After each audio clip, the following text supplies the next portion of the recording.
L'Assemblée provinciale du Lualaba a déclaré recevable le projet d'édit portant budget exercice 2023.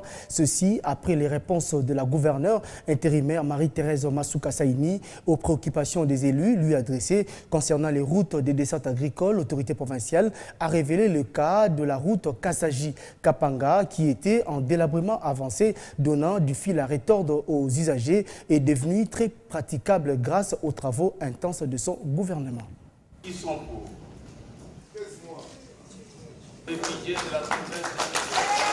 Le projet d'édit budgétaire exercice 2023 a été jugé recevable par l'Assemblée provinciale du Lualaba à l'issue d'un vote massif des députés provinciaux vendredi 16 décembre 2022. D'abord, la gouverneure de province était face aux élus pour répondre aux préoccupations soulevées lors de la présentation de ce projet le week-end dernier. Avant d'entrer dans le vif de ses réponses, Marie-Thérèse Masuka Saini a rendu hommage au président de la République Félix Antoine Tshisekedi Tshilombo pour son engagement sans faille afin de restaurer la paix dans la partie est du pays et a promis de ne ménager aucun effort pour la matérialisation de sa vision politique au Lualaba.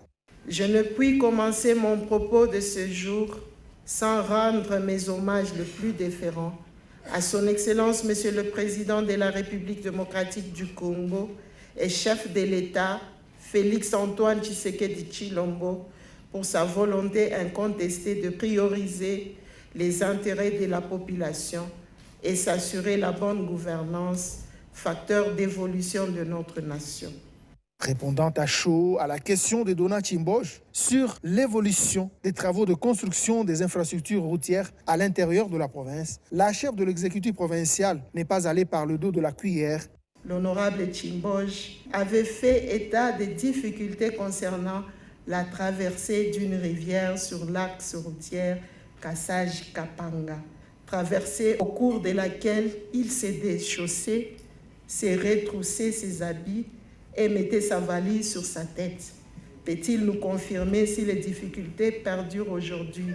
Je pense que non. Quant à la préoccupation de Trésor Mouyeye Chikambi sur la construction des infrastructures scolaires dans les Lualaba profonds, l'autorité provinciale a réaffirmé l'engagement de son gouvernement à faire de l'éducation l'une des priorités. Elle prévoit la construction de 26 établissements scolaires dans 5 territoires.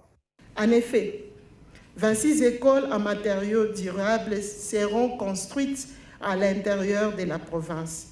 Je vous invite à parcourir le volume 3/6 et 5/6 dans la partie consacrée à la sollicitation de crédits pour l'érection et la réhabilitation d'infrastructures scolaires.